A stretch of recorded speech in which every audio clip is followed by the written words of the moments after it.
এই যে হাসিনার আমলের নির্বাচনগুলো, আমরা জানি এই নির্বাচনগুলো অবৈধ ছিল। সো প্রত্যেকটা মামলা এই নির্বাচনগুলো অবৈধ ঘোষণা করবার জন্য ছিল। সো যেই মামলা অবৈধ ঘোষণা করবার জন্য এবং যেগুলো আমরা মানে একদম অতপ্রুতভাবে অবৈধ ছিল আমরা বিশ্বাস করি, সেটার কোনো রেজাল্ট হইতে পারে না। তো ফার্স্ট এন্ড ফরমোস্ট আমি পরিষ্কার করতে চাই যে ডক্টর মোহাম্মদ ইউনূস বলেন নাই উনি রিজাইন করবেন। হ্যাঁ, ডক্টর মোহাম্মদ ইউনূস এটা বলেন নাই। কেন আমি বলছি বলেন নাই? বিকজ কোনো অফিসিয়াল সোর্স এসে আমাদেরকে জানায় নাই যে ডক্টর মোহাম্মদ ইউনূস এটা বলেছে। এইবার আসেন আপনি বলেন যে বর্ডারের কাছে গত 9 মাস আওয়ামী লীগের নেতা কর্মীরা যারা বেশিরভাগই ভারতে পলাতক, তাদের আর কোনো কাজ নেই এগুলো করা ছাড়া।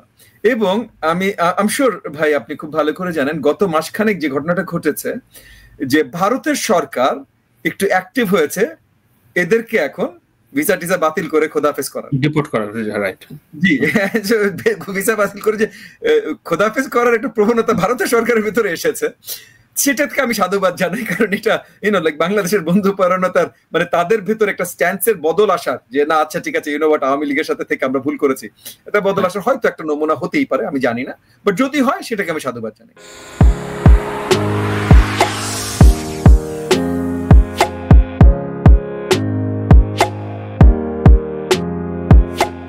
সো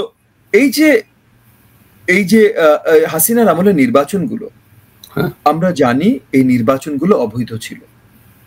সো প্রত্যেকটা মামলা এই নির্বাচনগুলো অবৈধ ঘোষণা করবার জন্য ছিল। সো যেই মামলা অবৈধ ঘোষণা করবার জন্য এবং যেগুলো আমরা মানে একদম অতপ্রুতভাবে অবৈধ ছিল আমরা বিশ্বাস করি, সেটার কোনো রেজাল্ট হইতে পারে না। তো সেটার রেজাল্ট শুধু নালিফাই হতে পারে, সেটা কোনো রেজাল্ট হতে পারে না। কিন্তু আমরা দেখলাম চট্টগ্রামে সিটি কর্পোরেশন নির্বাচন রিলেটেড কেসে অন্য আরেকজনকে মেয়র পদে বহাল করা হলো কোর্টের রায়ের মাধ্যমে। এইখানে আমি বিশ্বাস করি সরকার পক্ষ থেকে কোর্টের একটা জাজ একটা রায় দিতেই পারে। এগেন জাজও তো মানুষ ভাই, জাজও ভুল হইতে পারে, ঠিক আছে আমি মানলাম, কোর্টের একটা জাজ একটা ভুল রায় দিতেই পারে। কিন্তু সেখানে রাষ্ট্রপক্ষের তো কিছু দায়িত্ব আছে। রাষ্ট্রপক্ষের তো ওই রায়ের বিরুদ্ধে আবার হায়ার কোর্টে যেতে হবে। চিটাগাঙে ওনারা গেলেন না এবং ওনারা মেয়র ওথ নিয়ে নিলেন। চিটাগাং এই কাজটা হয়ে গেল। তো যেহেতু একটা প্রেসিডেন্ট সেট হয়ে গেল এবং এই প্রেসিডেন্টটা সরকার কিভাবে সেট করতে দিল এটা আসলে মানে আমার কাছে কোনোভাবেই পরিষ্কার না। Because again in principal in legality এই সংশোধনের জন্য ইশরাকরা লড়বে, আর একটা চেয়ারের জন্য ইশরাক কিসের জন্য লড়ছে সেটা ইশরাকের মাথা ব্যথা। বাট আমি জাস্ট বলছি যে প্রবলেমটার উৎপত্তি কোথায়, আমি প্রবলেমটার উৎপত্তিতে আসছি। কারণ উৎপত্তিগুলো ম্যাটার করে তো ভাই। কারণ একবার একটা প্রেসিডেন্ট সেট করলে এই প্রেসিডেন্টটা ম্যাটার করে। কারণ যখন আপনি একটা দরজা খুলে দেবেন, তখন এই দরজার মাধ্যমে যদি অন্য কেউ 3টা জিনিস নিয়ে নেয়, তাহলে তো আমি পিছিয়ে পড়ছি। কিন্তু কম্পিটিশনের রাস্তাটা কিন্তু আপনি খুলে দিয়েছেন। যেমন মনে করেন, আমি জাস্ট সিম্পল একটা এক্সাম্পল আপনাকে দিই। হ্যাঁ, যে ইলিশ মাছ আমাদের দেশে প্রোটেক্টেড। হেভি ফিশিং যদি হয় তাহলে ইলিশ একদম ইনডেঞ্জার্ড স্পিসিস ইলিশ, যে সত্যি কথা এটা এক্সটিংক্ট হয়ে যাবে, একদম শেষ হয়ে যাবে, আগামী প্রজন্ম আর ইলিশ খেতে পারবে না। তাহলে এইটা যেন ধরা না হয়, চাষ না হয়, এটার দায়িত্ব কার? সরকারের। এখন সরকার যদি বলে হঠাৎ করে আচ্ছা তানভীর তুমি যাও তুলো, বাকি সবার জন্য আমি থামাই দিব, তো সেই জায়গায় আমি খেপে যাবো না যে ভাই তাহলে তানভীর একা তুলবে কেন? মানে যদি তুলতে হয় তাহলে আমিও তুলবো। আমিও তুলবো নাকি ওই তোলাটা বন্ধ করবো, কোনটা? না, এগেন এখন মনে করেন সামনে এক একজন এক ধরনের চিন্তা। আমার চিন্তা ভাই ওই তোলা বন্ধ করব, যার জন্য আমি আপনার সাথেও কিন্তু সরকারের সমালোচনাই করছি। এটা হলো আমার চিন্তা। সবার এক ধরনের চিন্তা হবে না তো ভাই, হবে না। অন্য কারোর এই চিন্তাটা হতেই পারে যে তাহলে ওরা এগিয়ে যাচ্ছে আমাদেরকে পিছিয়ে ফেলে, এতদিন 15.5 বছর ওরা আমাদেরকে পিছিয়ে ফেলেছিল, এখন এরা আমাদেরকে পিছিয়ে ফেলতে চায়, তাহলে আমি অন্য ধরনের একটা অ্যাক্টিভিটিতে যাই, অ্যাকশনে যাই। এটা ইটস এ পলিটিক্যাল মিস্টেক, এটা অ্যাড্রেস করতে চান নাকি ঠিক আছে বলছেন? না না না, আমি বলছি যে সে কোন জায়গা থেকে করছে সেটা আমি তার সাথে যেহেতু আলোচনা করার সুযোগ পাইনি সেহেতু, কিন্তু দোষারোপ আমি যদি দোষারোপের জায়গায় আসতে হয়, আমি দোষারোপ যে প্রেসিডেন্টটা সরকার সেট করেছে সেটা ভুল, সেই জায়গা থেকে আমি সরকারের দোষারোপ করছি। আচ্ছা, প্রচন্ড ভাবে আমরা দেখলাম যে যখন ডক্টর মোহাম্মদ ইউনূস পদত্যাগের কথা বললেন এবং তখন 3-4 রাত প্রায় সবাই শঙ্কা, হায় হায় বাংলাদেশ কি নেতৃত্বহীন হয়ে মানে কোথায় যাব আমরা। তার মানে সত্যিকার অর্থে একটা লিডারশিপের বড় একটা ক্রাইসিস আছে, যেখানে যদি অভিমান করে বলে ফেলে যে আমি চলে যাচ্ছি, পদত্যাগ করছি, তখন সবাই আপনারা দিশেহারা। আমার মতো করে প্রশ্নটা করছি, আপনি কি বলতে চান এই সংকটটা নিয়ে? ফার্স্ট এন্ড ফরমোস্ট আমি পরিষ্কার করতে চাই যে ডক্টর মোহাম্মদ ইউনূস বলেন নাই উনি রিজাইন করবেন। হ্যাঁ, ডক্টর মোহাম্মদ ইউনূস এটা বলেন নাই। কেন আমি বলছি বলেন নাই? বিকজ কোনো অফিসিয়াল সোর্স এসে আমাদেরকে জানায় নাই যে ডক্টর মোহাম্মদ ইউনূস এটা বলেছেন। না, আমি বলেন কি বলেন না তা বলি না, আপনি শঙ্কার জায়গাটা বলছি যে উনি শুরু করতে হবে এই অবস্থা। আপনার আলোচনার জায়গা থেকে আমি বলছি যে ডক্টর মোহাম্মদ ইউনূস এটা বলেন নাই।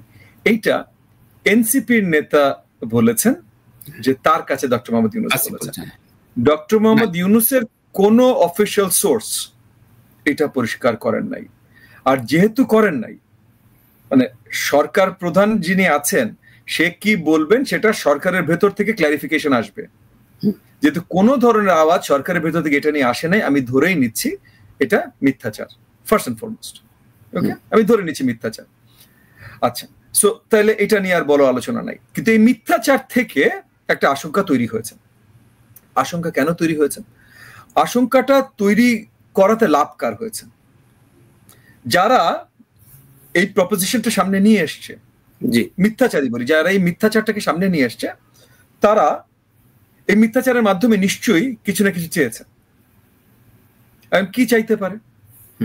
চাইতে পারে যে লোকজন একটু আশঙ্কিত হবে না, এবং এই আশঙ্কার থেকে একটা ক্ষমতার একটা জায়গা আসবে যে না, যারা এই কথাটা ছড়িয়েছে বা যারা এই কথাটা বলছে, স্পোক্স পারসন হঠাৎ করে সরকারের বাইরে একজন সরকারের স্পোক্স পারসন, তো হঠাৎ করে যখন বলছে তখন এর সাথে সরকারের কি শক্ত সম্পর্ক আছে, এবং এ কথা বলে সরকার প্রধানকে আবার তার জায়গায় স্থায়িত্ব দিচ্ছে।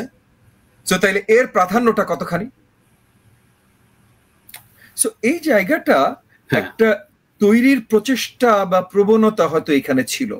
এইবার আসেন, আপনি বলেন যে বর্ডারের কাছে গত 9 মাস আওয়ামী লীগের নেতা কর্মীরা যারা বেশিরভাগই ভারতে পলাতক, তাদের আর কোনো কাজ নেই এগুলো করা ছাড়া।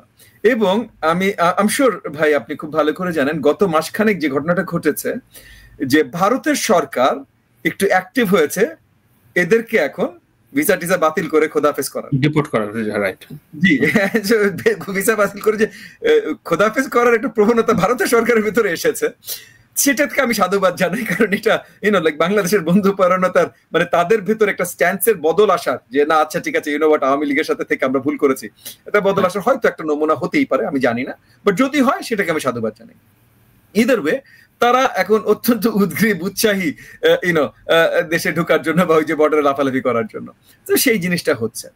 একই সাথে যেটা হচ্ছে যে আমাদের দেশে, আমি অত্যন্ত এই লাস্ট যে পার্টটা বলছি আমি আপনাকে অত্যন্ত দুঃখের সাথে বলছি, হ্যাঁ, যে গত 7-8 মাসে আমার কাছে পরিষ্কার হলো বা আমাদের অনেকের কাছে পরিষ্কার হলো যে আমাদের দেশের অনেকেই সুশীল সমাজের অংশীদার অনেকেই আছেন যারা এর আগে সবসময় অ্যাকাউন্টেবল ডেমোক্রেসির কথা বলতেন, জবাবদিহিতামূলক রাজনীতি গণতন্ত্রের কথা বলতেন।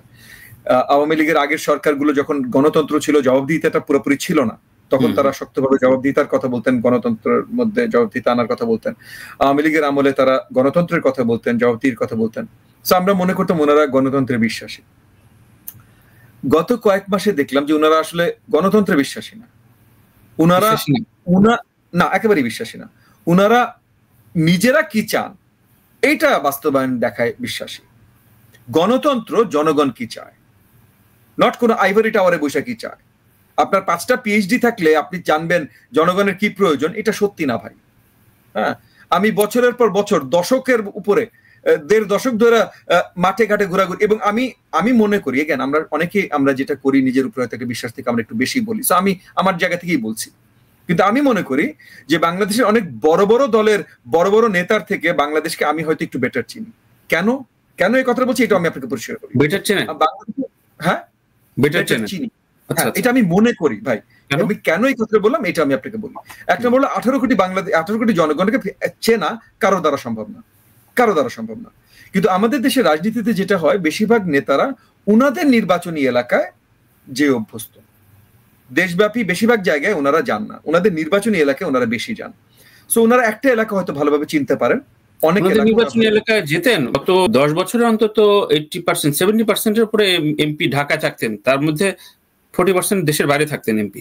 আমি আওয়ামী লীগের কথা বলছি না, আমি অন্য রাজনৈতিক দলগুলোর কথা বলছি। আওয়ামী লীগে গত 2-3 নির্বাচনে আওয়ামী লীগের দুর্ভাগ্য এটা যে আওয়ামী লীগের রাজনীতিবিদদের আওয়ামী লীগ পার্লামেন্টে নাই, লুটেরাদের পার্লামেন্টে নিয়েছে, এবং এইভাবেই দলটা নিজেরা নিজ হাতে শেষ করেছে, নিজ হাতে শেষ করেছে তারা। এনিওয়ে, আমি অন্য দলগুলোর কথা বলছি। তারা ইউজুয়ালি তাদের নির্বাচনী এলাকায় যান, তো তাদের নির্বাচনী এলাকার বাইরের অন্য সব জায়গার জনগণের সাথে তাদের ইন্টারাকশন কম হয়। আমি ইউজুয়ালি দেশব্যাপী সব জায়গায় যাই। সো এখানে একটা পার্থক্য আছে। আরেকটা আছে হলো যে আমার ওইটুকু স্টেটাস আছে যে আমি কোথাও গেলে আমার নেতা কর্মী হাজার, মানে 10-20 হাজার বা লাখ খানেক আমাকে ঘিরে ফেলে না, যে জনগণ থেকে আমি বিচ্যুত হয়ে গেলাম। কিছু দল আছে, সেই দলগুলোর নেতা কর্মীর সংখ্যা এত বেশি যে বড় নেতা যখন একটা এলাকায় যায়, সেই এলাকায় এতজন তাদেরকে ঘিরে ফেলে যে অ্যাকচুয়াল জনগণের সাথে ইন্টারাকশন তাদের সম্ভব হয় না। সো সেই জায়গাগুলো থেকে আমি মনে করি যে অনেক বড় নেতাদের থেকে বাংলাদেশের জনগণের সাথে আমার সম্পৃক্ততাটা, মানে তাদের সাথে ডিরেক্ট ইন্টারাকশন আমার আরো অনেক বেশি হয়েছে গত 10-15 বছর, এটা আমি মনে করি। কিন্তু এইটা বলার পরও আমি আপনাকে বলছি যে কারোর দ্বারা সম্ভব না জানা বাংলাদেশের জনগণ কি চায়। সো আমি যে 10-15 বছর ধরে মানে শত শত উপজেলায় মাল্টিপল টাইমস বারবার যে ঘুরেছি, বসেছি লোকজনের সাথে, টাউন হল মিটিং, এই মিটিং, ওই চায়ের কাপ, মানে চায়ের দোকানে বসে চা খাওয়া, এই সব কিছু করার পর আমি যা জানি তাও কিচ্ছু না বাংলাদেশ কি চায় সেটার বিষয়। আর এখানে আপনি যদি বলেন যে একজন যিনি আইভরি টাওয়ারে থাকেন, এসি রুমে বসেন, অফিসে বসেন, হ্যাঁ, এনজিও বা এটার সাথে কাজ করেন, উনি একা জানেন বা ওনারা কয়েকজন জানে বাংলাদেশের জনগণ কি চায়, এটা তাহলে মানে আমি যদি না জানি, এবং আমি বলছি প্লেন এন্ড সিম্পল পরিষ্কার ভাবে আমি আপনাকে বলছি যে আমি জানি না বাংলাদেশের জনগণ কি চায়। আমি অনেকের সাথে কথা বলেছি, লক্ষ লক্ষ মানুষের সাথে, অ্যাকচুয়ালি লিটারালি লক্ষ লক্ষ মানুষের সাথে কথা বলেছি over the last 15 years. So আমার একটা ধারণা আছে এই ধরনের জিনিস হয়তো চাইতে পারে, হয়তো, কিন্তু আমি উইথ কনফিডেন্স বলতে পারবো না কি চায়, কারণ ওটার জন্য তাদের কাছেই যাইতে হবে। সিমিলারলি যে আমি যদি এত কিছুর পর না বলতে পারি, তাহলে র্যান্ডম একজন অনেক বিদ্বান, অনেক মোটা চশমা পরেছেন বলে দিলেন উনি জানেন, এটা তো ভাই বিশ্বাসযোগ্য না, এটা হয় না। এইভাবে করে কমিউনিজম তৈরি হয়েছিল, মার্কসিজম তৈরি হয়েছিল, মাওইজম তৈরি হয়েছিল, যার পর কোটি কোটি মানুষ না খেয়ে মারা গেছে। হ্যাঁ, এইভাবে হয় না। তো এই গণতন্ত্রটা হলো জনগণের কাছে যেতে হবে। এখন আমাদের সুশীল সমাজের অনেকে আমরা দেখলাম, দুঃখের সাথে বলছি, অনেক দুঃখের সাথে বলছি, যে তারা গণতন্ত্রের কথা অনেক বলেন, কিন্তু যখন গণতন্ত্র অ্যাকচুয়ালি আসে তখন তারা গণতন্ত্রের জন্য কথা বলেন না। এখন এই সুশীল সমাজের অনেক অংশীদাররা বলছেন তারা নির্বাচন দেখতে চান না, তারা না, পরে হবে নির্বাচন, আগে এই কাজগুলো করতে হবে। কি কাজগুলো? এই এতগুলো রিফর্ম করতে হবে। এতগুলো রিফর্ম কিভাবে করবেন? লিগ্যাল ম্যান্ডেট কি? রিফর্ম অনেক কিছু করতে হবে, আমরা বিশ্বাস করি রিফর্ম করতে হবে। আমার দল গত নভেম্বরে বিশাল একটা বই ছাপিয়েছে, কতগুলো রিফর্ম মাস্ট লাগবে আমরা বিশ্বাস করি। আচ্ছা, এবং সেটা আমরা গণমাধ্যম থেকে শুরু করে সরকারি পর্যায়ে সবার কাছে আমরা পৌঁছে দিয়েছি। তো আমরা তো বিশ্বাস করি ভাই বিশাল আকারের রিফর্ম দরকার, কিন্তু এই রিফর্মগুলো তো জনগণ থেকে একটা ম্যান্ডেট নিয়ে করতে হবে। প্লাস মনে করেন এক একজন এক ধরনের রিফর্ম চায়। এখন মনে করেন একটা পার্টিকুলার রিফর্মের কথা বলি, বাই ক্যামেরাল পার্লামেন্ট, দ্বিকক্ষ বিশিষ্ট সংসদ, প্রত্যেকটা দল এটাতে রাজি, প্রত্যেকটা রাজনৈতিক দল। আমি এই পর্যন্ত একটা রাজনৈতিক দলকে শুনি নাই বলতে যে সংসদে রাজি না, প্রত্যেকটা দল রাজি। আমরা যখন দল গঠন করি 2017 সালে, তখন আমাদের মানে প্রথম ডিক্লারেশনে ছিল দ্বিকক্ষ বিশিষ্ট পার্লামেন্ট। হ্যাঁ, কিন্তু প্রবলেমটা কি হয়, এই দ্বিতীয় কক্ষ, কারেন্ট যে কক্ষ আছে এই কক্ষের পরিধি বাড়বে কিনা, বাড়লে কিভাবে বাড়বে, দ্বিতীয় কক্ষ পরিধি কি হবে, এবং সেখানে কিভাবে নির্বাচিত হবে বা উত্তীর্ণ হবে, এগুলো নিয়ে প্রত্যেকটা দলের ভিতরে বিভেদ আছে, ছোটখাটো, অনেক বড়, অনেক আছে। এগুলো রাতারাতি মিটবে না ভাই। তো এটা কে রাইট? বিএনপি একটা জিনিস চাচ্ছে, আমার দল এনডিএম একটা জিনিস চাচ্ছে, বাংলাদেশ জামাত ইসলাম আরেকটা জিনিস চাচ্ছে, অন্য আরেক দল আরেক জিনিস চাচ্ছে। তো কে রাইট? তো এখন এই যে কে রাইটের জন্য তো জনগণের কাছে যেতে হবে। এখন আপনি যদি বলেন যে না, আমি ইউনিভার্সিটি অফ ক্যালিফোর্নিয়া থেকে পিএইচডি নিয়ে আসছি, আমি আপনাদের মধ্যে থেকে বলে দিব কে হবে, কোনটা রাইট, এটা তো হবে না ভাই। এটার জন্য তো জনগণের কাছে যেতে হবে। রিফর্মটা, ওই যে আমি আপনাকে প্রথমে বলেছিলাম যে রিফর্মের যে আলোচনাগুলো হচ্ছে, আমি এটাকে সাধুবাদ জানাই, কিন্তু এই আলোচনাগুলো এখন হয়ে গেছে, মানে হয়ে যাচ্ছে আর কি, আর কয়েকদিনের মধ্যে হয়ে যাবে। এরপর এই রিফর্মটা আসলে কি কোন রিফর্মটা হবে এটা ভাই জনগণের কাছে যেতে হবে, নির্বাচন হইতে হবে। কিন্তু এই সেম সুশীল সমাজের অনেক অংশীদাররা এখন ওই নির্বাচনটা, নির্বাচনের কোনো বিকল্প নাই এবং বিকল্প নাই।